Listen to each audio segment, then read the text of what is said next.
Kita natin makuha natin. Putik. So, isang way na malinis sila, pwedeng gumamit ng running water. Kaya, ang sinasabi natin ay kailangan may center of operation ka wherein makakamove ka, makakapaggawa ka ng kunyari, maghuhugas kasi kailangan mo talaga ng tubig para linisin. So, pwedeng running water.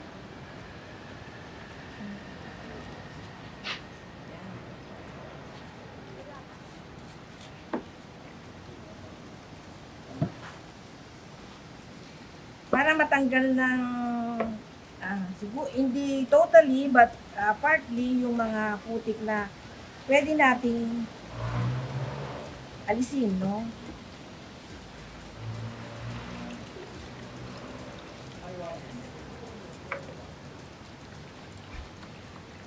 Tapos kailangan ay hawakan na mahigpit para hindi na pumasok yung tubig. Pwede natin ibat. Tapos, pwede natin lilinisan pa rin sa mas malinis na tubig. Hindi natin i-aim na talagang linis na linis, no?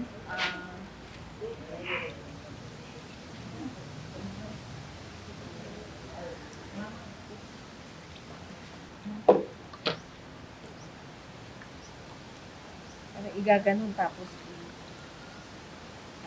magda-dive siya.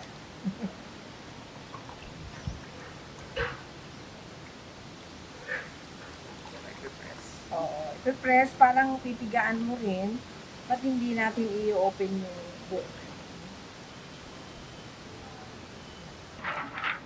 Saglit.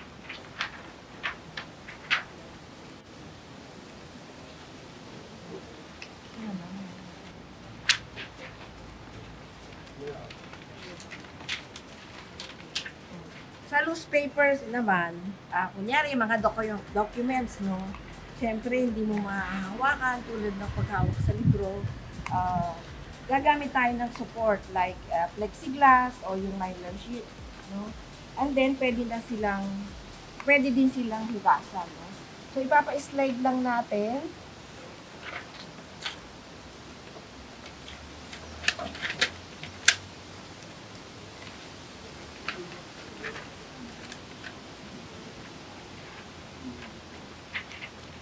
Marami namang brush na mabibili ngayon, ano? Kaya lang pipili tayo ng brush na malambot-lambot na hindi madadamage yung paper kasi yung paper basa na at weak na siya.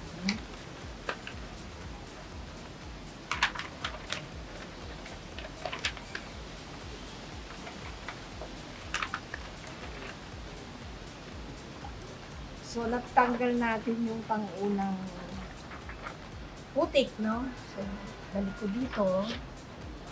Ngayon, pwede nating i-pick up yung mga paper, no? So, using ito pa rin.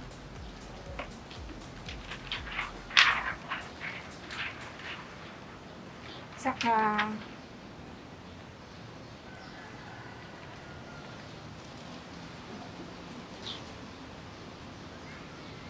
dito natin pinipick up yung paper, no?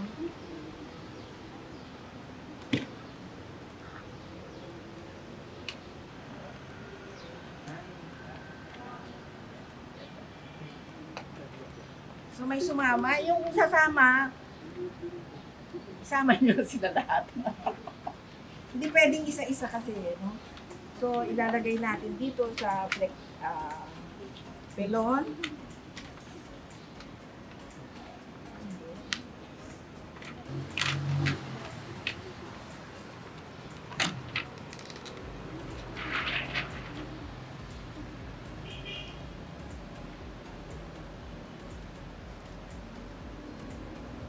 And then, pwede natin hugasan. So, malinis na ito.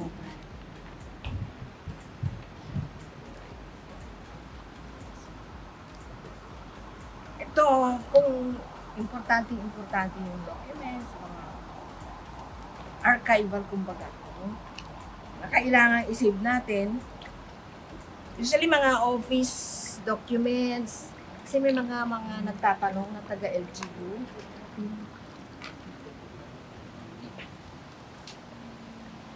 Ayan. So ito yung unang panglinis muna, no? Kung meron mang matirang lupa o putik sa document, another process naman, yung rehabilitation and restoration ng document. Pero sa ngayon, ang ating purpose or ating goal magtuyo ng documents muna. Kasi pag tumagal, pwede silang mag-molds. No? Saka mas magbibikin ang paper lalambot habang nabababad sa tubig. Gawa tayong kampayan. Kung mga materials naman na to, parang sa bahay meron tayo. Kampayan, saka load screen. So, nilalagyan ko pa rin ng clip dito kasi pag natuyo, hindi slide yung paper.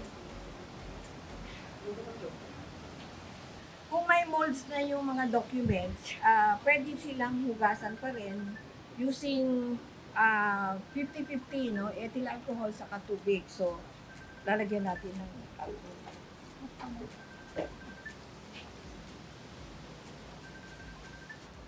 So, yan.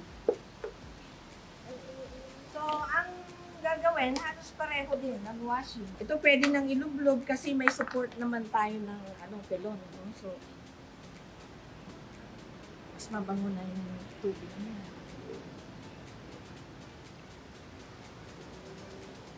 So, para hindi masyadong marumihan o madumi itong tubig na may alcohol,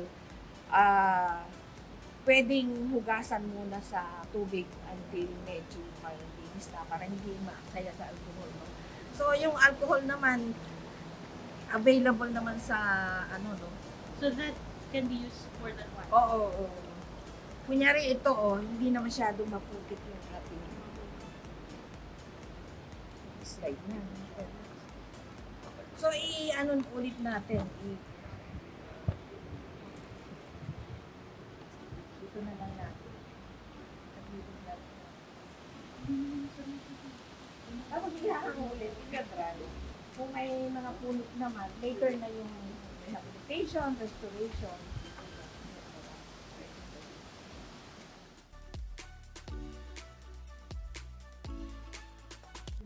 Mababasa natin kung minsan every 20 pages, pero kung minsan sa akin mga 10. Basta kung ano ang parang mailit ko. Kasi ang hirap talagang buklatin ang libro. No?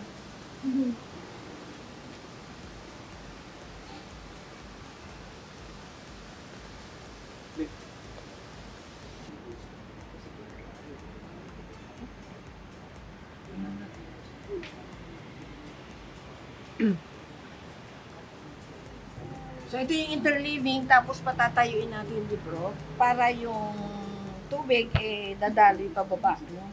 Huwag ganito kasi yung tubig ay hindi naman mag-escape sa libro, or hindi ganito kasi madideposit yung tubig sa spine na mas lalong nakakasira ng libro. So, papatayuin natin. Especially mga yung pinapauna ko talaga, yung i-prioritize nila yung salvage kasi may mga libro na pwede kang bumili ng ibang copies, gano'n-gano'n. But sabi ko, Filipiniana, saka yung mga local publications, kailangan yun ang i-prioritize. So, hindi mag-stay yung interleaving na to dito.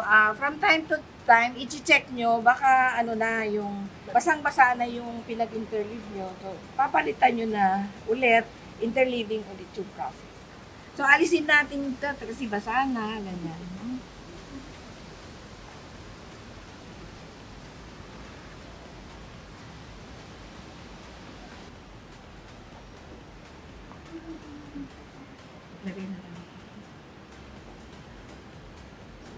So, yung interleaving natin, pwedeng sa ibang lugar naman, no? Sa ibang pages naman.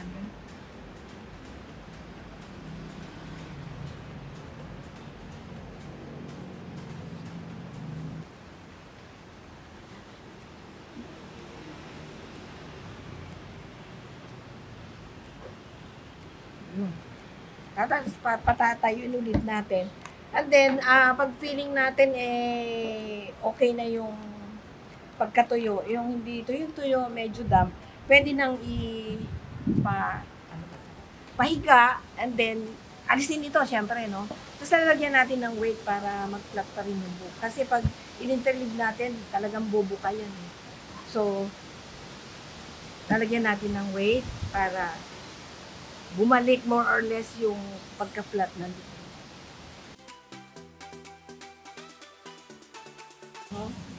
So, sa iba, Iba wash ulit sa may ano. oo. Tapos, yung iba, binabalot ng wax paper. Kasi, hindi naman palaging available to sa community. Baka mas available yung wax paper sa ating mga groceries.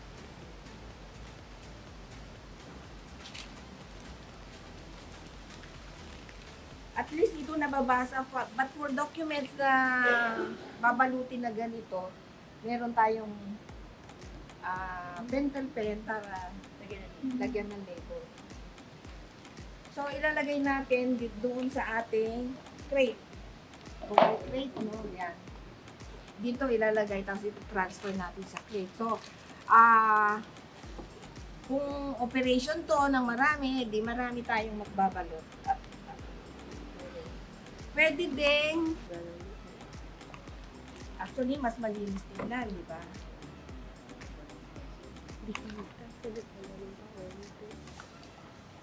Yun. Oo, i-freeze. Magandang araw po sa inyong lahat. Ako po si Amy Lagrama, I'm the Deputy University Librarian of UP Diliman. Kasama ko po si Emma Ray, former Executive Director ng Congressional Library House of Representatives. Retired na po ako. Pero andito pa rin. Currently head na NCC. Currently head ng National Commission for Culture and Arts, National Philippine Archives. Karina Samaniego po, currently college librarian ng UP Film Institute Archives. Alright. Siguro po, simulan ko lang, no, very general discussion. Sa ating field, no, sa Library Information Science, pag sinabi natin recovery plan, disaster recovery plan, ito yung mga gawain, aktibidades na kailangan natin gawin matapos nating tumugon sa isang desastre, sa isang crisis, no. In this case, yung typhoon na si Christine, no, after yang bahain ang ating mga libraries, nakita na natin yung damage, nakita natin kung ano yung mga apektado. Ito na yung mga maaari nating gawin para bumalik tayo sa normal. No? So, we have to take into account all the information that we can get from the field before we actually conduct recovery work. So, ibig sabihin, gaano karami yung mga materials na na-damage? Asan yung mga areas na na-damage? Where can we set up, no, recovery work? Importante po kasi na meron na tayong pagtatrabahuan because recovery work is very intensive. Both sa resources, tao, materyales. No? At the same time, kailangan po natin na meron tayong mapagkukuhanan ng mga materyales na gamit natin. So, we know for a fact that in the actual events of a disaster, etong mga sinasabi na sa standards na ganito dapat ang gawin nyo, ganito dapat ang meron kayo, it's very hard to come by those materials sa pagtotoong buhay na yung nangyayari. No? Like, ano yung nangyari ma'am yun sa... Bali itong ginagawa natin, Amy, dahil hindi pa tayo makapunta dun sa lugar. Experience din natin to sa Typhoon Yolanda na nakapasok tayo dun sa Tacloban after 1 month, no? Kasi ngayon balita din natin na congested yung mga roads ng Bicol, no? So ito yung magagawa ng grupo natin dahil sa advocacy natin para makatulong sa recovery ng mga materials sa libraries, archives, sa mga opisina. Ito ito muna yung gagawin natin. Opo. Obviously, when we say disaster preparedness, dapat po bago pa nangyari si Christine, meron na tayong konsepto ng disaster readiness. Maganda po no na tayo, alam naman natin na darating si Christine. So, siguro meron na tayong ideya sino yung magtatrabaho kung sakaling maapektuhan natin library. So, pangalawa po, dahil tayo yung librarian, record and assess damage. So, nabanggit ko po kanina, ano yung mga nasira, saang parte, ano yung physically, structurally, ano yung nasira sa library. Bakit natin kailangan gawin ito? Kasi we need to determine ano yung mga kailangan nating gawin para maayos yung recovery plan natin. At the same time, no, we need to know how can we stabilize the environment. Unang-una siguro, bagay ko kanina, identify areas kung saan tayo magtatrabaho. No? So dapat meron tayong, ito gagawin natin for salvage work area. Washing, meron tayong drying, ano pa ma'am isa? Wrapping, Rehabilitation, Rehabilitation. or restoration ng whatever damage dun sa materials. Isa pa po, no, ito ideally, gagawin po natin to before we actually, part of disaster preparedness is, saan tayo kukuha ng mga supplies? Maganda meron na tayong partner, so to speak, kung saan natin pwede. Or, kami, no, halimbawa dito po sa UP, meron kaming bin kung saan nakalagay yung mga gamit na iyon. In the event na, merong small leaks dito, meron kaming materials na damage, hindi na namin kailangan pumunta sa grocery para mamili. I know for something as large scale as this, hindi uubra yung bin, pero at least you have something to start with. And then, ano yung mga salvage procedures na dapat natin gawin? So, nakita natin na may mga materials tayo na putikan, meron tayong materials na na-damage lang, nabasa lang, pero hindi sila nadumihan. Iba ang paraan ng paglilinis ng mga iyon. Siguro ito yung stage na parang na-identify mo na rin yung priority areas. That one too. Like, alin doon sa mga materials na na-save nyo, yung parang ito yung pinaka-importante. Yes. Kailangan sa salvation. Actually, that's a very important thing, no? Particularly kung ang inyo pong aklatan, inyong library ay may local history collection, may Filipiniana collection. Yun ang uunahin. Or yung meron kayong archives na kayo lang ang meron nun. Bakit, no? Kasi po, yung source, yung provenance, no? Kung sa inyo lang pwedeng makakuha noon, yun yung dapat yung unang i-rescue kasi wala nang ibang pangalan. Kaya antimano, dapat nakaiwalay na talaga yung Filipiniana materials natin, yung local history materials natin, at yung archives. Para kung sakasakali na mangyari yung disaster, mas restricted yung galaw ng materials pag may baha. Yeah. It's very important to maintain morale at times like this because it's very easy for people to become tired.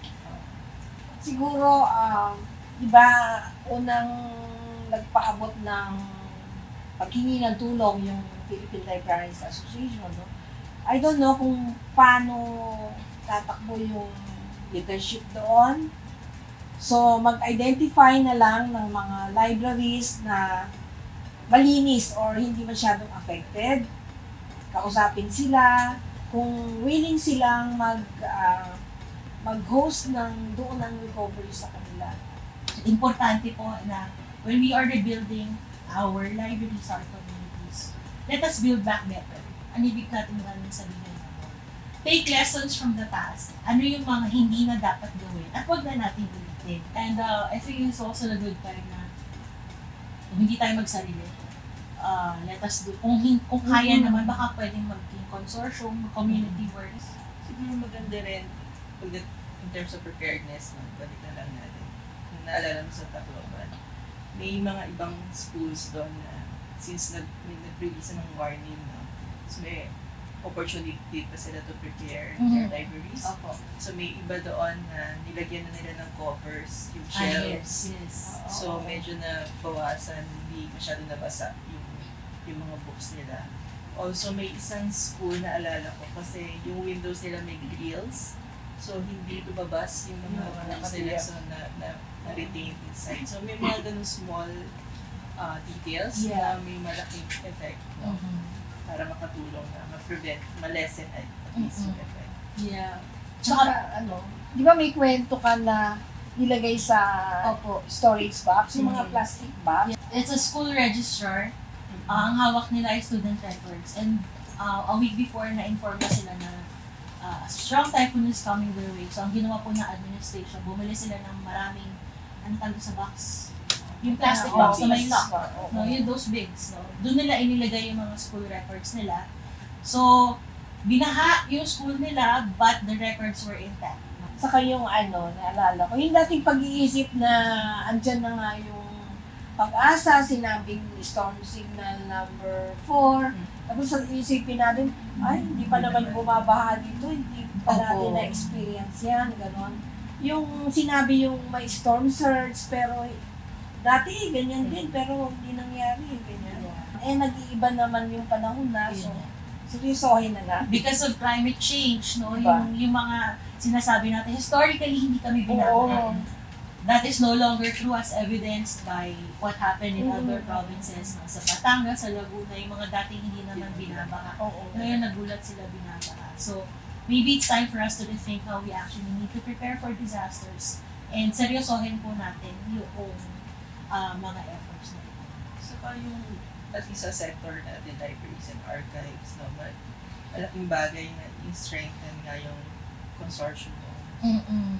For example, yung PLAI, no? So yung mga regional councils to really maintain that collaboration and communication among the libraries para in times na tulad nito, mas may tulong na maasahan maibigay. Saka yung sinasabi nila na yung ganitong situation mukhang madalas lang mangyari. Is within sa buong taon na, ganyan. So, siguro, regular na, drill, saka pag-review ng mga disaster plans. So, yun lang po. Maraming salamat and I hope this video can help you recover. Salamat po. Salamat.